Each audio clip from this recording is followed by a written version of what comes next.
Hey everyone, welcome back. Today, let's answer a number of questions on probiotics, including what the best probiotics are for gut health, answer a question on this new probiotic you're seeing make the rounds in the media, Akkermansia, discuss probiotic side effects, and also a couple misconceptions regarding probiotics, including histamine intolerance and SIBO. Welcome to Dr. Ruscio Radio, providing practical, science-based insights into health. We break through the bias and the noise to bring you simple, trustworthy information that matters.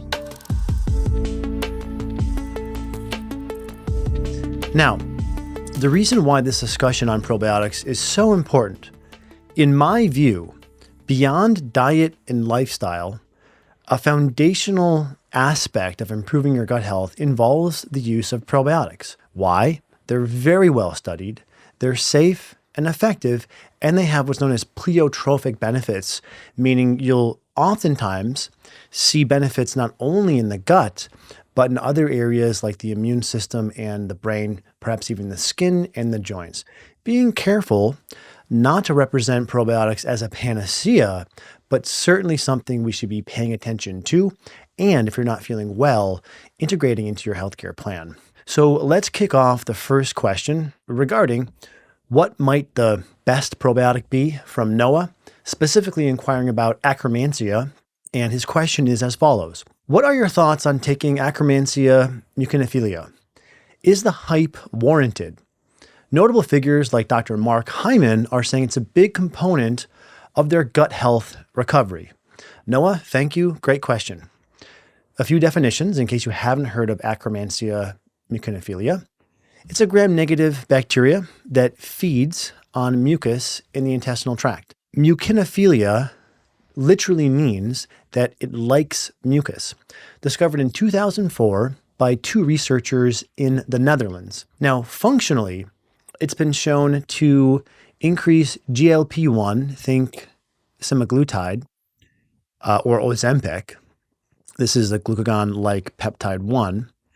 And this mechanism, or acting as a agonist or a facilitator of GLP-1, has been shown to improve satiety, blood sugar, and weight loss. Now, I'm not saying that's Akkermansia per se. I'm saying this mechanism is involved in satiety, blood sugar, and weight loss. Additionally, regarding the functions of Akkermansia, it increases short-chain fatty acids, so fuel for the intestinal cells and enterocytes, and mucin. So it may be able to strengthen the intestinal barrier. I should mention that, and big credit to Dr. David Jockers when he came on the podcast maybe a year ago, it was the first time I heard someone mention that fasting can actually increase Akkermansia populations in the gut, as can a ketogenic diet or a low-calorie diet. Now, these won't be good fits for all people, but it's just to impress upon you that those are some techniques that can be helpful in bolstering the population of Akkermansia. Additionally, some early research is suggesting that consumption of polyphenols, namely in green tea and grapeseed and perhaps in wine and pomegranate, these polyphenols can also increase levels of Akkermansia in the gut.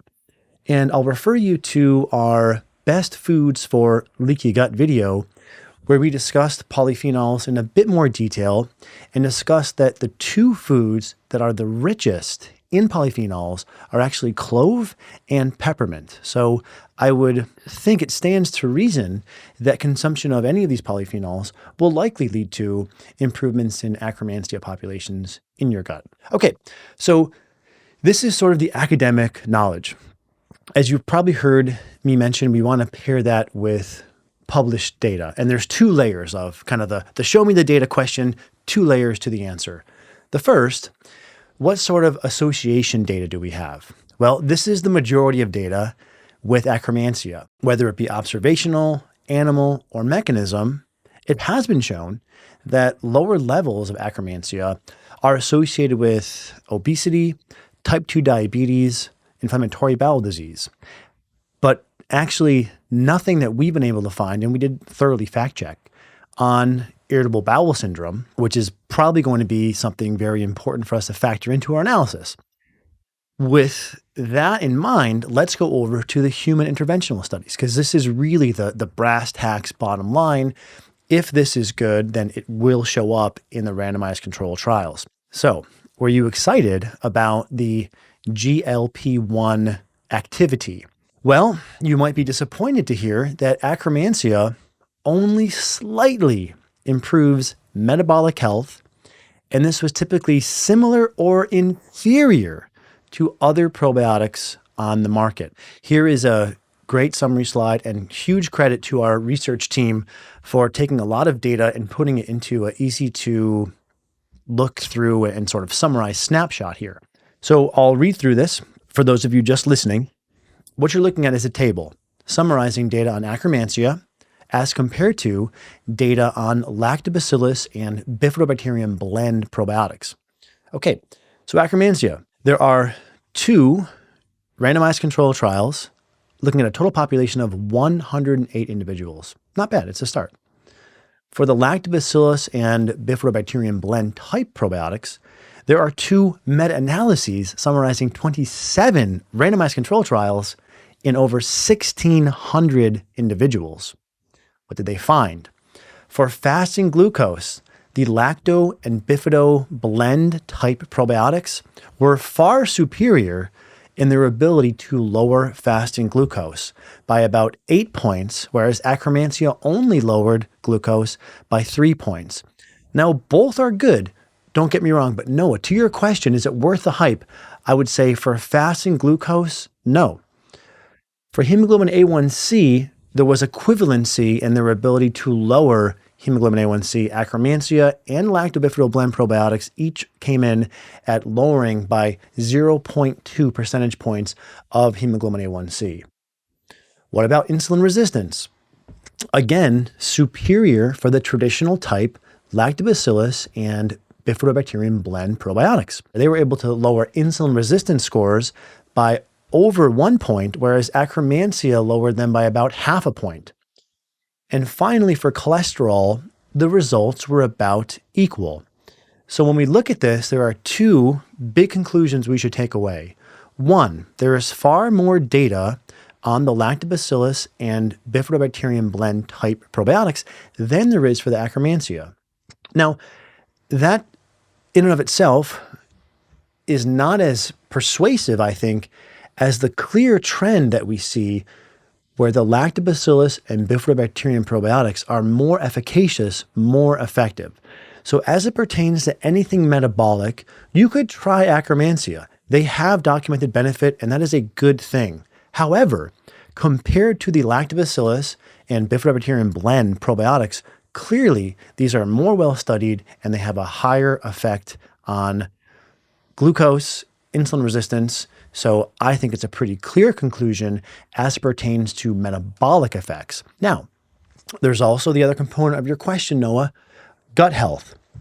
There are no human clinical trials for IBS, irritable bowel, or inflammatory bowel disease.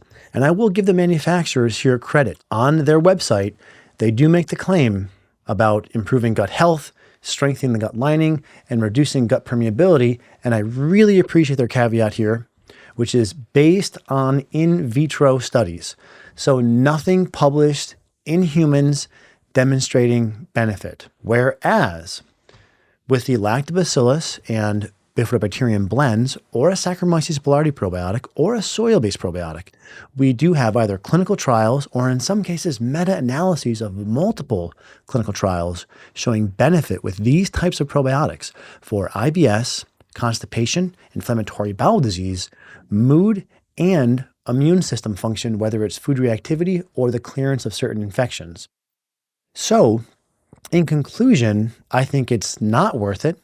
At some point, perhaps, and I will watch the data and my opinion will conform to what the data shows. I'll leave you with one point, Noah. Be wary of novelty bias. There is clearly novelty bias in our field. And this is why researchers like myself are always trying to guard against this when we research a new therapeutic of whatever sort. New and novel are interesting. People want to hear about new and novel, but novelty bias, again, is a recognized thing that the scientific community tries to guard against. So this would be a case where novelty bias wins, a new product, money to be made, sales to be made, which in and of itself isn't a bad thing. But what often ends up happening, and there's an old saying I got from Paul Chek 15 years ago, he was quoting somebody else, but marketing is telling the truth attractively. And this would be a good case of where they're telling you about the things their probiotic does. And these statements are not untrue. However, without the comparative context, you can falsely come to the conclusion that this probiotic, Akkermansia, is superior to others. And I want to give people like Dr. Mark Hyman credit. I know it's hard to discuss new science and also disclose the nuance. But that being said, I think the field could do a better job. And I hope Hyman and myself can all collectively try to do a better job of disclosing these details so that we can explain what's new and interesting, but also give a quick fact check so that people know if it may be worth it or not. So that's the long-winded answer to your question on Akkermansia. By the way, if this has been helpful, please comment and subscribe. Okay, on to the next question. Julia asks regarding IBS and probiotics, what are the best probiotics to take for improving IBS? Great question. The answer, I think, is nicely exemplified by a 2023, so just last year, network meta-analysis. This summarized 81, that's a lot, 81 randomized control trials in over 9,000 patients. And what they found was there were many different probiotic formulas that were, as they called it, the most effective. As you can imagine, when you're examining 81 randomized control trials, you're going to see many different formulas. Now, they found, and I'll sort of go high level and then zoom in a touch. They found that some formulas that were blends of lactobacillus and bifidobacterium were most effective. They found some soil-based probiotics were most effective, and they found some Saccharomyces fungus were most effective. Now, when you double click, you see there are multiple formulas, and at the expense of speaking too much German, I'll just hit one or two of these. One formula that was found to be most effective for IBS contained Lactobacillus plantarum plus Lactobacillus casei plus Bifidobacterium lactis. A different formula that was found to be effective for IBS included Lactobacillus plantarum again plus Lactobacillus casei again plus, this time, Lactobacillus bulgaricus plus Lactobacillus acidophilus plus Bifidobacterium longum plus Streptococcus thermophilus. So all this to say, and as I've been trying to champion for years now, we're seeing that different blends that are mainly comprised of Lactobacillus and Bifidobacterium are effective. Now, conversely, they found that soil-based probiotics were effective, namely Bacillus coagulans, but here's the cool twist, 2 different strains of the species Bacillus coagulans, were found to be helpful, which also reinforces my position that we don't have to be overly meticulous about strain specificity because we're seeing the different strains of the same species show benefit. And then finally, in this meta-analysis, they found favor for Saccharomyces cerevisiae. Other data find favor for Saccharomyces boulardii. So the short answer would be really any of these types of probiotic have been found to be adequately effective for IBS. Is one the best? No. And I think trying to find the one that is the best is actually a witch hunt, if you will. There will probably never be one that's far superior to the others because there's such similarity in the action of probiotics. And the way I've interpreted this, and this is my interpretation, is you choose at least one formula. So a blend of Lactobacillus and Bifidobacterium, or a Saccharomyces boulardii or Saccharomyces cerevisiae, or a soil-based probiotic. That's your minimum. Now, if you wanted to do something that's more effective, again, this is my opinion. It has not yet been published. I'm hoping that we will publish something on this in the future. You combine those different three together, and this is our supposition of the triple therapy probiotic. And there are data that roughly reinforce this because my supposition, it's based upon the trend line in the evidence. So this enters a 2023 randomized control trial that essentially found that bifidobacterium was best for frequency and intensity of abdominal pain, whereas bacillus was better for bowel movement satisfaction. So the way I interpret this logically is a combination of the two might give you the broadest positive effect on your gut. Now, again, saying that my conjecture here is evidence informed, borrowing from antibiotic research, we know that rifaximin, the FDA-approved antibiotic for SIBO, small intestinal bacterial overgrowth, is more effective when it's paired with neomycin. Additionally, we also know that when probiotics are combined with antimicrobial therapy, they're more effective. And when keeping in mind that probiotics are actually antimicrobial, another way of saying that would be multiple antimicrobial agents are better than just one. So it's the same sort of finding just applied to probiotics, that multiple different supports, multiple antibiotics or probiotics plus antibiotics, tend to have a better efficacy for either SIBO or for IBS. Again, that hasn't been fully fleshed out, but I think it's an obvious enough trend line that if someone really wanted to get the best out of a probiotic, they should at least do an experiment to see if they notice they have a better symptomatic response to the three probiotic formulas together, the triple therapy, rather than the one. And this is sort of codified, if you will, in our evidence-based meta protocol that we've been discussing and developing. And it's actually changed. Just in the course of 1 year, we've made some small modifications to this based upon the data being published. And the lactobacillus bifidobacterium blend at a dose of between 1 and 50 billion CFU per day, the Saccharomyces boulardii or Cerevisiae between 10 to 15 billion per day, and the soil-based probiotic at a dose between 2 and 6 billion per day. And we'll come back to this in more detail in a moment with a different listener question, but the wording here is very intentional. Minimum duration would be 2 to 3 months. And again, I'll elaborate on that more in a moment. But that is I think, the best answer. Obviously, I'm biased here, Julia, but if we look at the research and we're trying to make things summative, like a meta-analysis would, and not get into all the weeds, which there's oftentimes a tendency, again, novelty bias, new, different, complex, complicated. These things need to be guarded against because there's a natural drift to making things harder than they need to be. And I love Einstein's quote that if you can't explain the problem simply, you don't understand it well enough. So I'll leave that with you, Julia, and hopefully it simplifies the landscape for selecting a probiotic for your IBS. You have lots of options. Michael asks a question regarding duration of probiotic use. Can you tell me why you only recommend taking probiotics for 2 to 3 months? What should I do after that? So this comes back to the note I just made. And this is the minimum duration. Now, again, that's the minimum duration to assess efficacy. Usually, if a probiotic is going to help someone, and by the way, they're not going to help all people all the time, but if they're going to help someone, you'll see improvements, some noticeable improvement within the first month.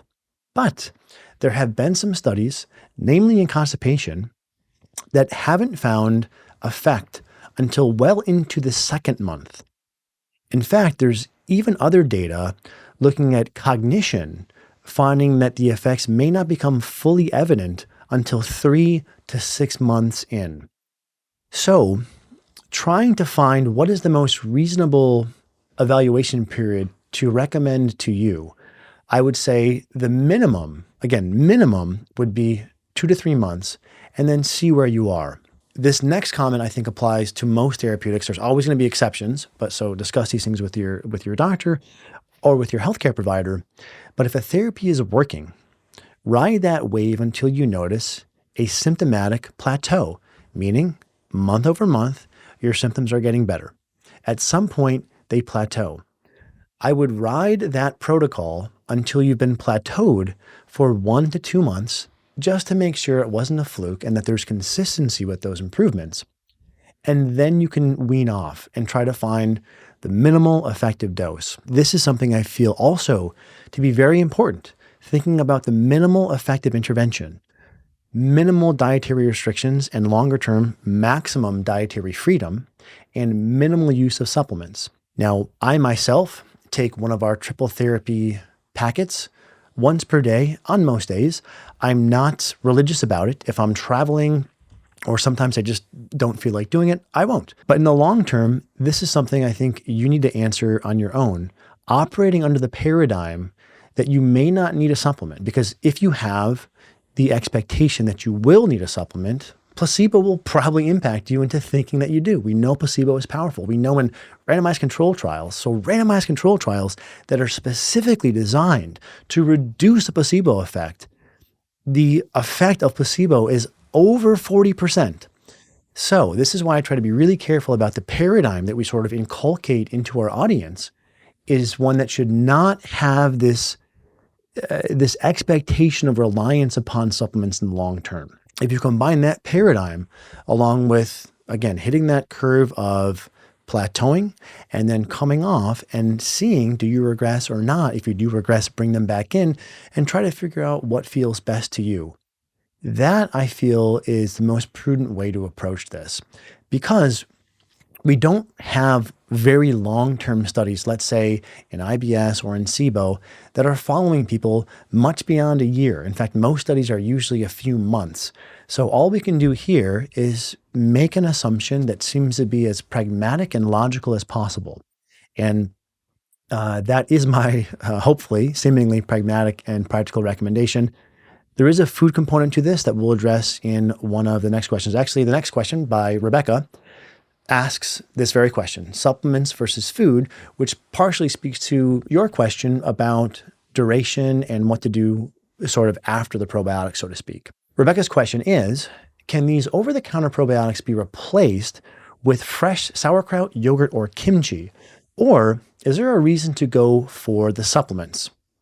The answer here, in short, is that fermented foods are viable and they are an adequate source of probiotics. This was something that was news to me as someone who fact checks myself. When we did our last piece comparing the dose of probiotic in supplements versus food, you see there's actually a very similar content between the two. And I'll put this table up here. It's a little bit involved, but hopefully it impresses upon you the depth of the research that we performed when trying to answer this question. What you see is that a serving of probiotic across different foods, sauerkraut, yogurt, kefir, kimchi, kombucha, has anywhere between 140,000 to 10, 20, 100, 200 billion. So there's a decent variance. But the point is there are multiple species that are used in these foods, and you can get a potent dose. So yes, I think it is very fair to say that foods can be totally sufficient to obtain enough probiotic, a similar amount to that found in supplements. There's also, coming back to the show me the data question, there's also data on fermented foods for improving IBS, constipation, leaky gut, and depression. Now, these being food studies and food, sadly, tending to have less funding than supplements and less funding further yet still than drugs, these studies tend to be smaller and fewer than we'll see with the supplements. But that doesn't mean that they're not as effective. It just means there's not as much money on the table to do the study. So there's less studies and they're smaller. But certainly I think it's very logical to use food first.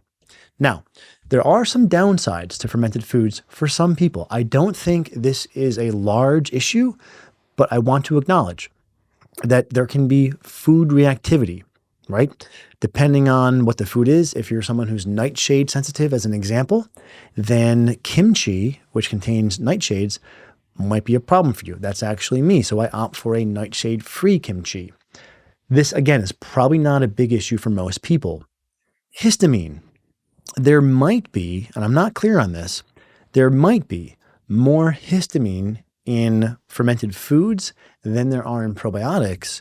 So someone who is histamine sensitive might do better with probiotics. And this is another question we'll come to in a moment. The long short is that probiotics, at least we have research to answer this, probiotics tend to be net antihistamine. So even though both fermented foods and probiotic supplements contain some histamine, at least for the probiotic supplements, we have data demonstrating that they have a net histamine reducing effect. The other thing with fermented foods that could be a downside, I think it's really probably quite minimal, is inconsistency in the dose, meaning different foods, how old they are, how they're manufactured. This can lead to a variance, whereas in a supplement, you're going to have a much more consistent dose, and it's easier to understand what the contents of the specific probiotic species are. A few guidelines for you. When choosing a fermented food, opt for organic, unpasteurized, live cultures, and try to avoid added sugars as much as you can. Okay, well, I hope that helps. And the next question is about probiotic side effects, sort of in keeping with the last. John asks, what if probiotics make the symptoms worse? I can't tolerate even a small dose. John, love this question. And this is exactly why we break the probiotics into the three categories. My experience has been, it is very rare that someone does not tolerate at least one of the three different types of probiotics. And as someone who recommends probiotics to virtually everyone I work with and listens to their response, so it's never forced, this is always a collaboration, I can think of maybe one or two people per year who can't tolerate at least one probiotic and see at least some discernible benefit from it. Now, there can also be die-off. Die-off with probiotics, in my estimation, is quite rare.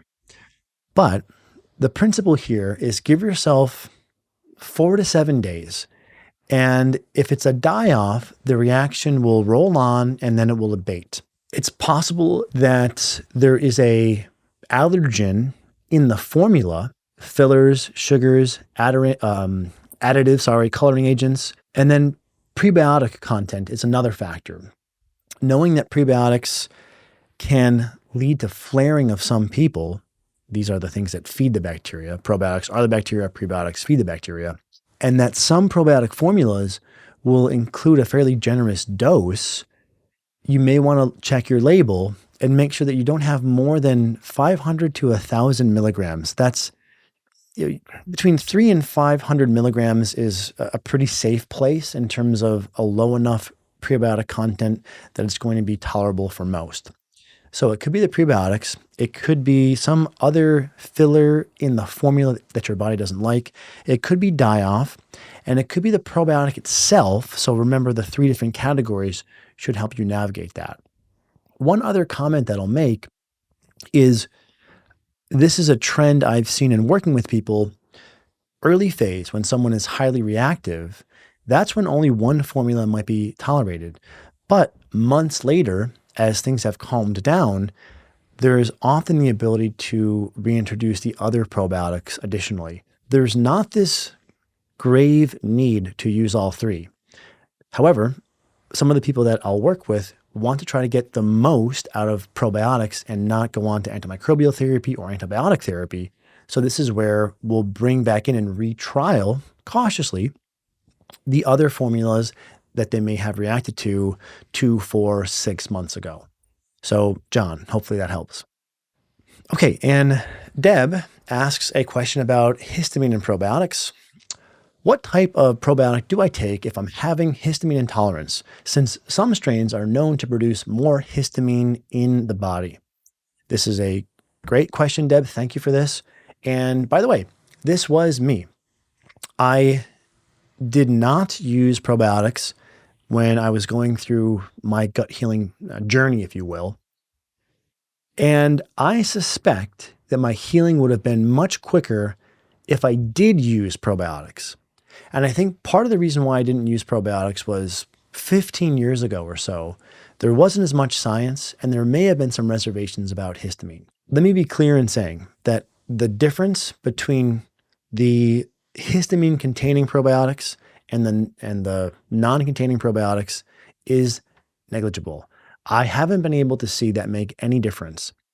Now, the manufacturers of those probiotics will tell you that, but it's really important that we don't get too reductionistic and we think about the broad global impacts of probiotics. What do I mean by that?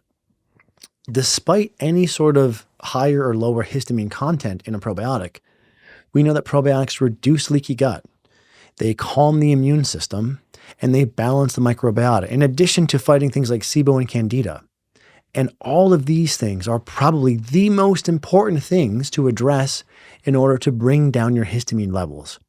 Because remember, histamine just doesn't pop up for no reason, right? The histamine in your diet can be a factor, sure. But probably more important than that is what's going on in your microbiota, because the bacteria in the gut, the commensals, produce histamine. And if there's too much, they produce too much histamine. Also, if there's leaky gut or if there's dysbiosis, this calls in the immune system to react. One of the main mediators, histamine. So it's crucially important to think big picture. So the big picture is answered by big picture data. Meta-analyses and systematic reviews have found that probiotics, irrespective of the histamine content, have been shown to have a net histamine lowering effect vis-a-vis improving seasonal allergy, improving hives, and improving food allergy. So what I would recommend you do is trial a quality formula from those three categories, one at a time, listen to your body, keep what works, and put to the side what doesn't.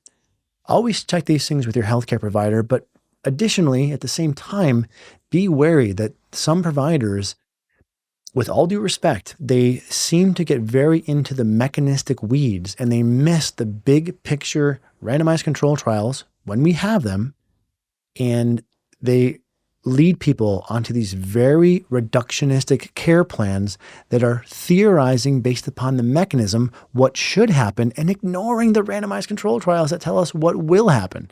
So for all those reasons, I would take a deep breath. I would trial the probiotics methodically, one at a time. You'll likely find one that helps you by reducing your symptoms.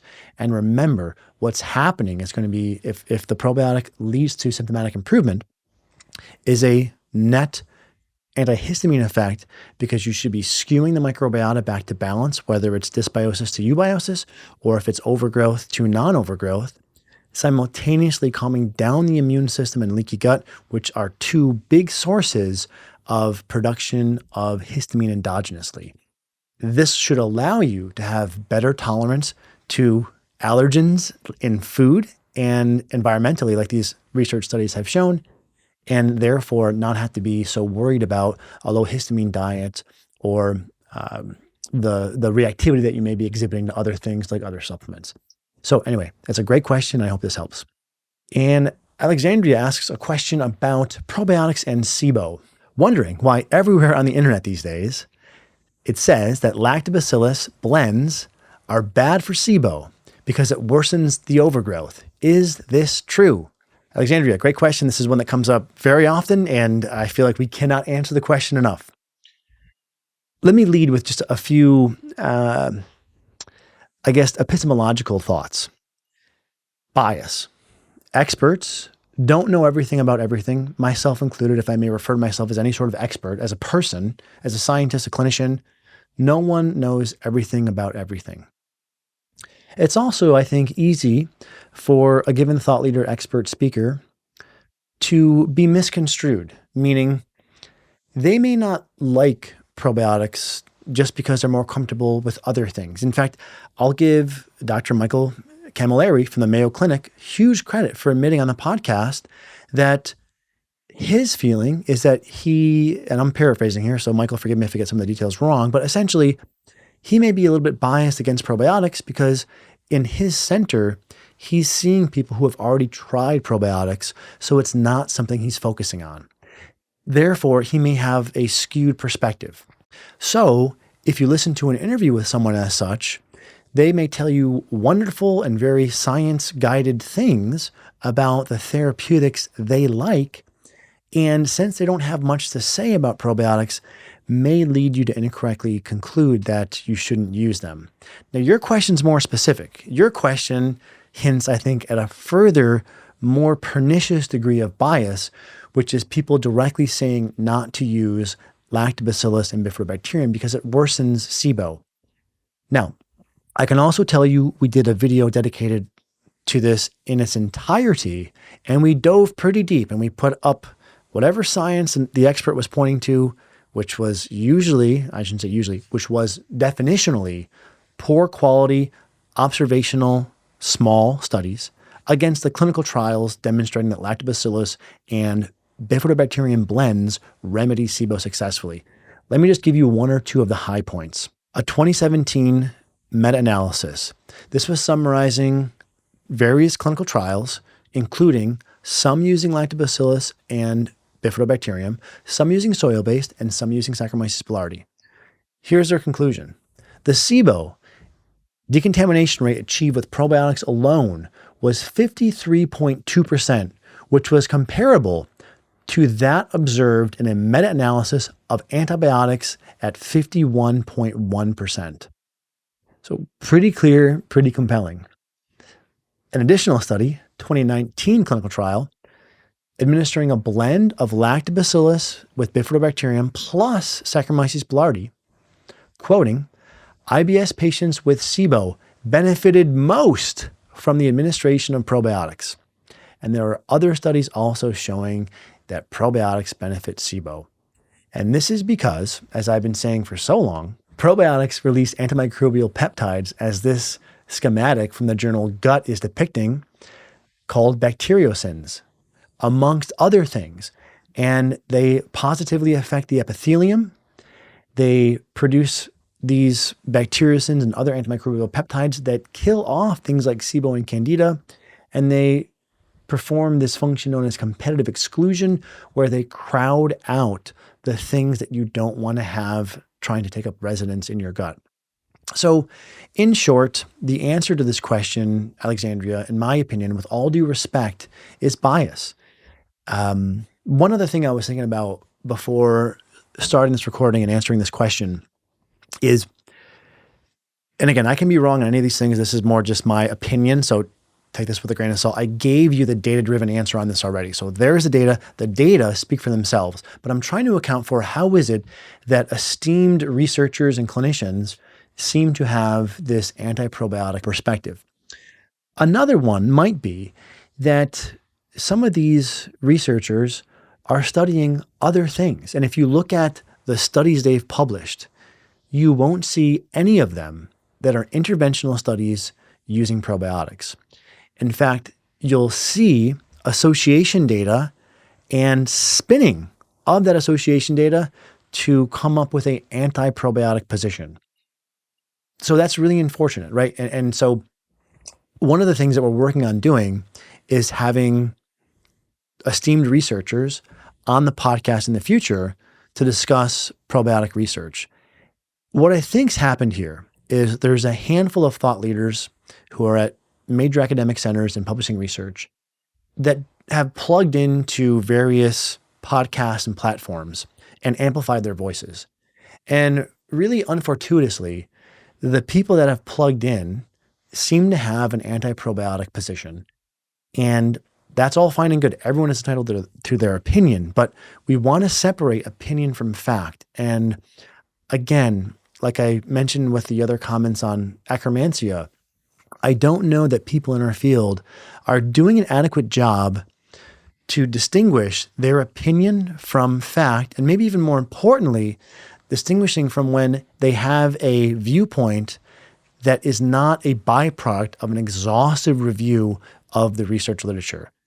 Because, as I shared with you, when we have meta-analyses answering a question, that should be the data that's referenced. And again, if you want to get the really deep dive looking at the science the experts recommended, and then the science that clearly refutes that because it's so much more rigorous, see our video where we discuss this in more detail.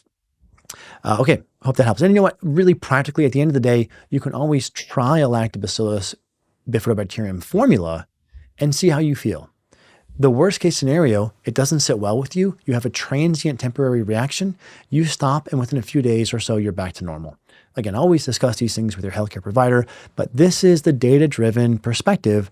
When you dig and you fact check and you lay all the information out objectively, this is the clear conclusion that you come to, that lactobacillus and bifidobacterium probiotics are efficacious for SIBO. Okay, so in summary, lots of great questions. Akkermansia, mucinophilia. Interesting, not worth the hype in my opinion, but my opinion is based on the data. Now, at some point, it might be shown to be helpful, but at current, we don't have any data that really demonstrates that. So I will keep an eye on the data, and as soon as we have data that is compelling, I'll get on board. And bear in mind that there might be a point in time where this probiotic is shown to be beneficial, but until we've demonstrated that, if we have data on other probiotics showing superiority, that is a probiotic that we want to use. Now, there are instances where we don't have good research and all we can do is speculate. But when we do have good research and research shows one formula to be better than something new, then it's an obvious choice that we want to use the formula that's been shown to be superior. The best probiotic types for IBS. Many species and strains, as we discussed, have been shown to be effective.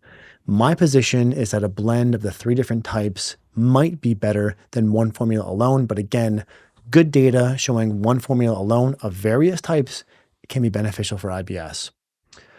Probiotic duration, a minimum of 2 to 3 months. Longer, in my opinion, is fine, or from foods. And regarding foods, probiotics can be obtained adequately from either foods or from supplements. Regarding side effects, the quality of the formula, the other ingredients, and the personalization via the 3 different types can help most people circumvent reactivity. And histamine in probiotics is really probably not an issue. Just listen to your body and personalize the probiotic protocol based upon your symptomatic response. If it's the right probiotic, you should notice decreased symptoms, and occasionally someone has a negative reaction. And if that's the case, this is exactly why we recommend and organize probiotics across those 3 different categories so you can try one, see how you feel, keep what works, put to the side what doesn't. All right, guys, great questions. I love the amount of thoughtfulness that goes into these, and I truly, truly hope this information helps simplify and provide some direction with how to use probiotics to improve your health.